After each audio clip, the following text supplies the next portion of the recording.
আসসালামু আলাইকুম। সবাই কেমন আছেন? আজকে গবাদি পশুর ডায়াগনস্টিক মেডিসিন অধ্যায়ের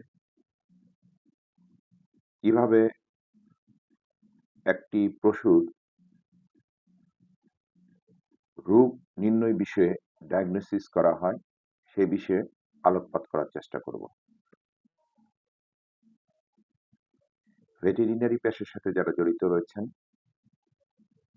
এবং যারা খামারি এবং প্রাথমিক পশু পরিচর্যার কাজে নিয়োজিত রয়েছেন তাদের জন্য আজকের এই আলোচনা।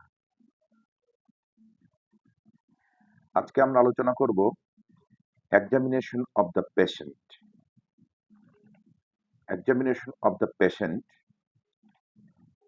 অর্থাৎ রোগগ্রস্ত পশু পরীক্ষা কিভাবে করব।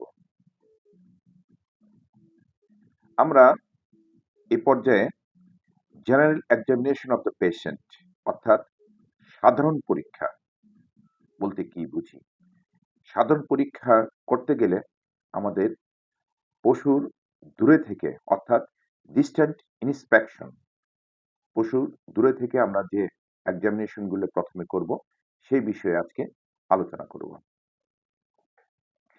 সাধারণত ৩ থেকে ৫ ফুট দূরত্ব থেকে পশুকে বিভিন্ন দৃষ্টিকোণে পরীক্ষা করে কোনো অস্বাভাবিকতা আছে কিনা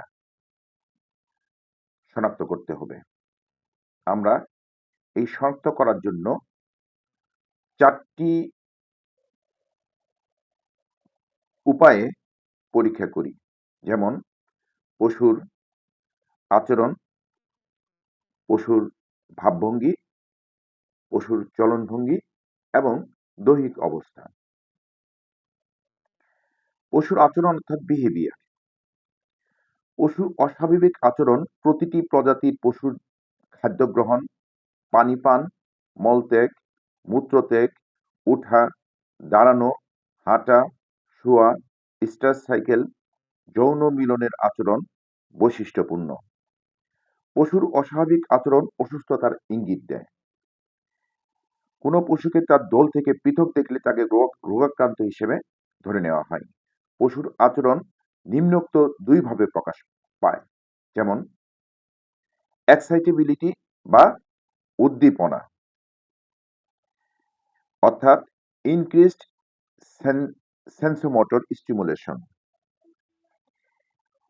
অত্যন্ত উত্তেজিত, ক্ষিপ্ত, অস্থিরতা, গুতানো, শিং এর মাধ্যমে খড় ছিটানো, শক্ত বস্তুতে মাথা বা মাজেল চেপে ধরা, পশ্চাৎভাবে মৃদু প্যারালাইসিস ও গলা ভাঙ্গা অর্থাৎ হর্স বলে যাকে, এরকম যদি লক্ষণ প্রকাশ পায় তাহলে আমরা বুঝে নেব যে জলাতঙ্ক রোগে আক্রান্ত পশুর আচরণ। স্থানিক বা সামগ্রিক মাংসপেশির স্পন্দন, ক্রনিক খিঁচুনি এবং উঠতে না পারা, টিটেনাস বা ধনুষ্ঠান রোগে আক্রান্ত পশুর আচরণ হতে পারে। অস্থিরতা এবং নিজ শরীর কামড়ায়, তীব্র চুলকানি, স্ক্র্যাপি, সিউডোরেবিস রোগে আক্রান্ত পশুর আচরণ বলে ধরে নেওয়া হয়। ছটফট করা, পা উঠানো, পা দিয়ে পেটে লাথি মারা, দাঁড়ানো ও শুয়ে পড়া এটা পশুর কলিক রোগের আচরণ। মাথা ঘোরানো, শক্ত বস্তুতে মাথা চেপে ধরা ইত্যাদি আচরণ যদি পরিলক্ষিত হয় তাহলে আমরা ধরে নেব যে এটা মেনিনজাইটিস অথবা ছাগলের গিড রোগ। আকার, আবার পশুর ক্ষিপ্ততা প্রকাশ পায়, তীব্র লেদ বিষক্রিয়ায়, ম্যাগনেসিয়ামে হ্রাসজনিত কারণে টিটেনাস এবং জলাতঙ্ক রোগ হতে পারে।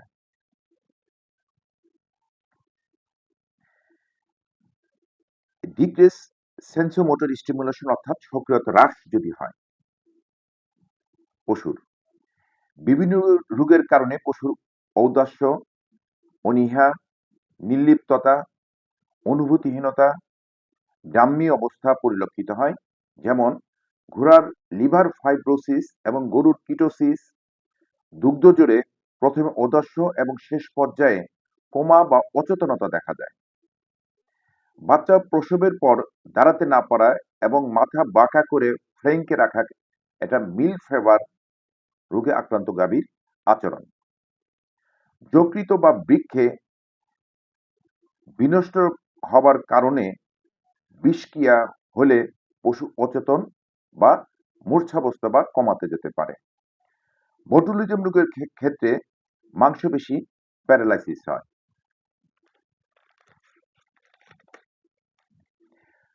এখন পশ্চার বা ভাবভঙ্গি বলতে আমরা কি বুঝি? পশুর সাধারণ আকৃতি, প্রকৃতি, হাবভাবই হলো ভাবভঙ্গি বা পশ্চার।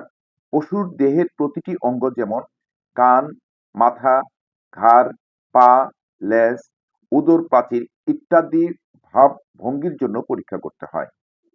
বিভিন্ন রোগের বিভিন্ন ধরনের অস্বাভাবিক ভাবভঙ্গি দেখা দেয়।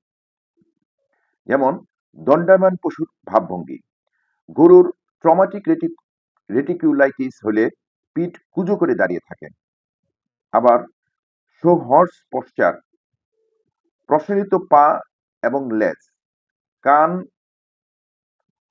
ও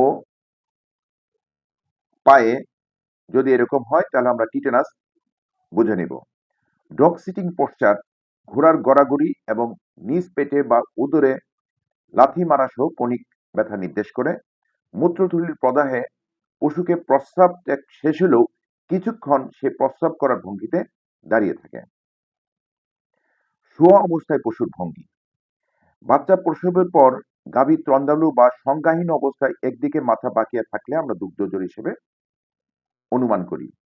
গাভীর পিছনে পা দুইটি ব্যাঙের পা সদৃশ্য করে থাকাকে হিপ ডিসলোকেশন ধরে নেওয়া হয়।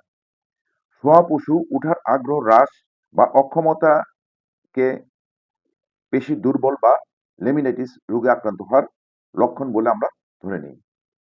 এরপর গেইট বা চলনভঙ্গি। স্নায়ুতন্ত্র আক্রান্তের ফলে পশুর অস্বাভাবিক চলনভঙ্গি পরিলক্ষিত হয়। বংশগত এবং জন্মগত ত্রুটির কারণে সুয়েবেক বা এট্রফি রোগে আক্রান্ত হয়।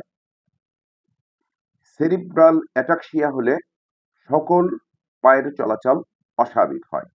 পশুর আর্থ্রাইটিস বা অস্থিসন্ধিতে ব্যথা, লেমিনাইটিস পায়ে ব্যথা হলে অনিয়মিতভাবে ও হুচট বা টলমল করে চলে বা হাঁটে। গিট বা লিস্টেরিওসিস রোগে পশুর অস্বাভাবিক চলনভঙ্গি প্রকাশ পায়। পশুর মাংসপেশি, অস্থি, রিকেটস, অস্থিসন্ধি এবং পা খুরা রোগ অথবা ফুট রোগ আক্রান্ত করে। এছাড়া এ সময় চলনভঙ্গির অস্বাভাবিকতাও পরিলক্ষিত হয়।